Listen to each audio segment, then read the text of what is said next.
ভিডিওটিতে ক্লিক করার জন্য আপনাদেরকে জানাই অসংখ্য ধন্যবাদ। আপনারা দেখছেন আপনাদের প্রিয় ইউটিউব চ্যানেল এমপ্লয়ার সাপোর্টার। এখানে আপনারা প্রত্যেক দিন সরকারি কর্মচারীদের বিভিন্ন রকম ডিএ, বেতন বৃদ্ধি যোজনা, ছুটি, নোটিফিকেশন, সরকারি আপডেট প্রতিদিনের জন্য পাবেন। তাই অবশ্যই চ্যানেলের সাথে থাকুন। চ্যানেলটিকে সাবস্ক্রাইব করে পাশে থাকা বেল আইকনটিতে প্রেস করে রাখুন পরবর্তী লেটেস্ট আপডেট পাওয়ার জন্য। তো ফ্রেন্ডস, ইতিমধ্যেই তাজা খবর আছে, ভিডিওটি সম্পূর্ণ দেখবেন। রাজ্য সরকারি কর্মচারীদের মেসেজ এলো, রাজ্য সরকারি কর্মচারীদের ডিএ টাকা মিলবে। তো ফ্রেন্ডস, দেখতেই পাচ্ছেন হেডিংয়ে কিন্তু বলা আছে এবং নবান্ন থেকে নিউজটি প্রকাশিত হয়েছে। মেসেজ এলো, কি মেসেজ এলো রাজ্য সরকারি কর্মচারীদের ডিএ বিষয়ে চলুন এক নজরে দেখে নেওয়া যাক। 30শে জানুয়ারি দেখতেই পাচ্ছেন কথা রাখলেন মুখ্যমন্ত্রী মমতা বন্দ্যোপাধ্যায়। মঙ্গলবার সকালেই কিন্তু সিংহভাগ সরকারি কর্মচারীদের ডিএ সহ মাইনে ঢুকে গেল। সকাল 9টা থেকে 10টার মধ্যে বেতন ঢুকে গিয়েছে তাদের। গত 25শে ডিসেম্বর মুখ্যমন্ত্রী রাজ্য সরকারি কর্মচারীদের আরও 4% ডিএ ঘোষণা করলেন। নতুন হারে ডিএ সহ বাড়তি অঙ্কের বেতন অ্যাকাউন্টে ঢোকার স্বাভাবিকভাবেই কিন্তু খুশি তারা। এবং এখানে বলা হয়েছে গত ডিসেম্বর মাস পর্যন্ত 6% হারে ডিএ পেয়েছিলেন সরকারি কর্মচারীরা। গত মাসে ঘোষণার পরে এই মাস থেকে কিন্তু শুরু হলো 10% হারে ডিএ। এদিন সরকারের অধিকাংশ রাজ্য সরকারি কর্মচারী মোবাইলে স্ক্রিনে কিন্তু ভেসে উঠছে ব্যাংক থেকে পাঠানো বেতনের মেসেজ। সাধারণত প্রতি মাসে 28 থেকে 30 তারিখের মধ্যে কিন্তু সেই মাসের মাইনে কিন্তু কর্মচারীদের ব্যাংক অ্যাকাউন্টে ক্রেডিট হয়ে যায়। গত 29শে ডিসেম্বর পর আজ 30শে জানুয়ারি মাইনে পেলেন তারা।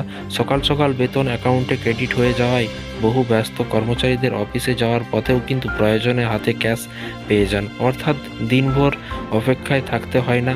কর্মচারীদের বেসিক মাইনের উপর ডিএ হিসেব হয় এই মাস থেকেই। যার বেসিক মাইনে 10% হারে ডিএ পাচ্ছেন, যেমন ধরা যাক রাজ্যের গ্রুপ ডি কর্মীরা ন্যূনতম বেসিক 17,000 টাকা নতুন হারে কিন্তু তারা তাই ন্যূনতম 1700 টাকা ডিএ হিসেবে পাবেন। ঠিক একইভাবে রাজ্যের গ্রুপ সি কর্মীরাও পাবেন ন্যূনতম 22,270 টাকা। এবং গ্রুপ এ কর্মীদের ক্ষেত্রে আবার ভাগ রয়েছে। এই গ্রুপে ন্যূনতম বেসিক মাইনে 3টি স্তরে রয়েছে। রোপা 2019-এ পে ম্যাট্রিক্স অনুযায়ী ন্যূনতম 39,900 টাকা বেসিক মাইনে যে লেভেলের তারা যেমন ডিএ পাবেন, তারা কিন্তু 3,990 টাকা বৃদ্ধি হবে। এবং 56,100 টাকা বেসিক হলে তাদের কিন্তু 5,610 টাকা কিন্তু বৃদ্ধি হচ্ছে। দুই লেভেলই কিন্তু গ্রুপ এর মধ্যেই কিন্তু পড়ে। প্রতি গ্রুপের কর্মচারীদের বয়স অনুযায়ী তাদের কিন্তু বেসিক মাইনে নির্দিষ্ট রেঞ্জের মধ্যে বাড়তে থাকে। তাই নতুন হারে কিন্তু ডিএ প্রাপ্তির ক্ষেত্রে একই গ্রুপের সকল কর্মচারীদের যে একই টাকা অঙ্ক বাড়বে তা নয়। তো ফ্রেন্ডস, তবে এখানে বলা হয়েছে দেখতে পাচ্ছি, তবে দেখা গিয়েছে গড়ে 900 টাকা বেড়েছে। যদিও কর্মচারীদের একাংশের বক্তব্য এই বাজারের সামান্য ওই কটা টাকা বাড়িয়ে কি লাভ হবে, আর এটা তো প্রাপ্য রাজ্য আর কেন্দ্রের ফারাক থেকেই যাচ্ছে। তো ফ্রেন্ডস, বিষয়টি বুঝতে পারলেন। এই ছিল আজকে একটি ছোট্ট আপডেট। এই ধরনের সরকারি কর্মচারীদের বিভিন্ন রকমের লেটেস্ট আপডেট পাওয়ার জন্য অবশ্যই এমপ্লয়ার সাপোর্টার ইউটিউব চ্যানেলের সাথে থাকুন।